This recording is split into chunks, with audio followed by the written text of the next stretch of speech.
உலகமெங்கும் வசிக்கக்கூடிய news talkies அன்பு நேயர்கள் அனைவருக்கும் மதுரை ஜோடர் சாய் செல்வத்தின் இனிய வணக்கங்கள். வாழ்க பல்லாண்டு. வர்ற ஜூன் மாதம் 2ஆம் தேதி குருப்பெயர்ச்சி நடக்க இருக்குங்க. வருஷம் குருப்பெயர்ச்சி ஒரு வருடத்துக்கு வர்றது தான்.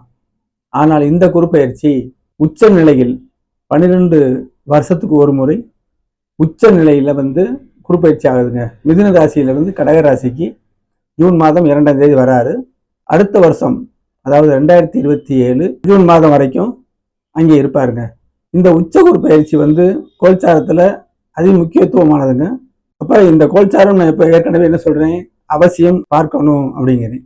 பிறப்பு ஜாதகத்தில் அவங்களுக்கு என்னென்ன நடக்குங்கிறத நம்ம தெரிஞ்சிடலாம். கோல்சாரங்கள் இதுக்கு துணை புரியும். ஒளியாக புரிஞ்சுக்கிறோம் நம்ம ஜோதிடத்தை. ராஜயோக ஜாதகங்களில் ஏற்கனவே நிறைய ஒளி இருக்குது. அதனால கோல்சாரம் அவங்களுக்கு அதை பாதிக்கத்தான் செய்யும், நல்லதோ கெட்டதோ. ஆனால் அந்த சதவிகிதம், ஒளியின் சதவிகிதத்தில் ஒளியோடு மேற்கொண்டு ஒளி சேர்ந்தாலும் நமக்கு தெரியாது. ஒளியில் சிறு இருள் வந்தாலும் பெரிய பாதிப்பு இருக்காது.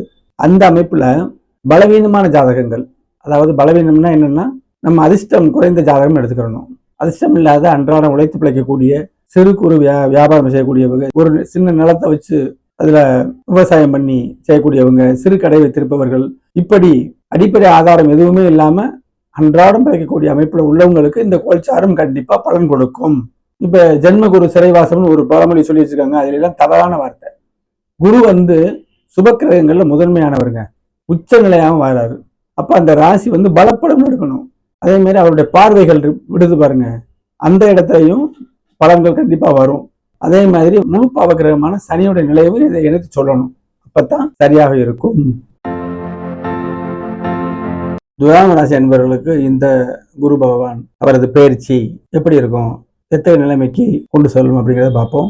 முதல்ல குரு பகவான் துலாம் ராசிக்கு ஆகாதவர். குரு பகவான் தேவகுரு, சுக்கிரன் அசுரகுரு. துலாம் ராசி சுக்கிரனுடைய வீடு.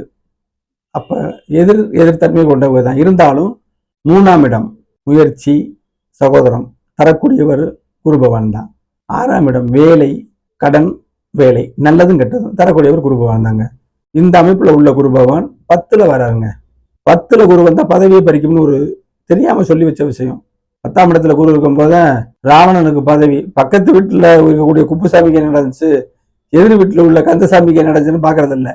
மொத்தத்துல ராவணன் 10ல குரு இருக்கும் போது பதவி இழந்தாருன்னு சொல்றது. 10ல இருக்காரு. தொழில வளர்ப்பாருங்க. 10ஆம் இடம் வெளிச்சப்படுது. தொழிலே இல்லாத தொழில் கொடுப்பாரு. தொழில சிறப்பு இல்லாம லாபமே இல்லாம இருக்க லாபம் கிடைக்கும். உங்களோட செயல்கள் அனைத்து வெற்றி பெறும். 10ஆம் இடம் கர்மஸ்தானம். கர்மஸ்தானம் நம்மளோட செயல்கள் கூட 10ஆம் இடம் குறிக்கும். 10ஆம் இடத்துல ஒரு வருஷம் அற்புதமான அதிகமான ஒளி விடுது. வேலைக்கு போறவங்களுக்கு எதுவுமே வேலை போவாரு ஒரு வருஷ காலம். அதுல இருந்து அப்படியே அதோட ருசி கண்டவுடனே அதுல இருந்து மேன்மைக்கு அவங்க தசாபதி கூட்டு போகும். சிறு தொழில் ஆரம்பிப்பாரு.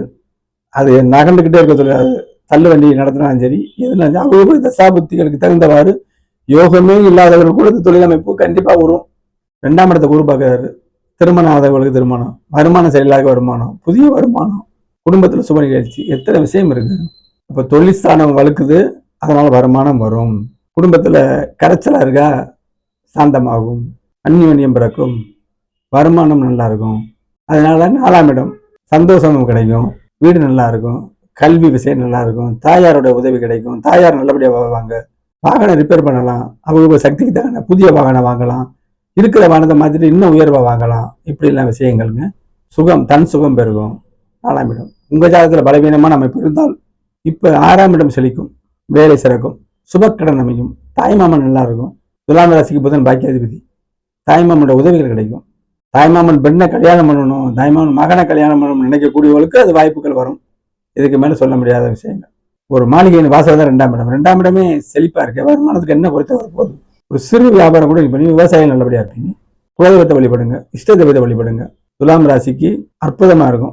தொழில் இல்லாதவர்கள் கூட தொழில் கிடைக்கும். நீங்க அந்த சேனல்ல கமெண்ட் பண்ணுங்க, இது எப்படி இருந்துச்சு பலன்கள் அப்படிங்கறத கமெண்ட் பண்ணுங்க. நீங்க உற்சாகப்படுத்தலாம் தான் அடுத்தடுத்து நான் நல்ல பதிவுகள் போடுவேன். நன்றி, வணக்கம்.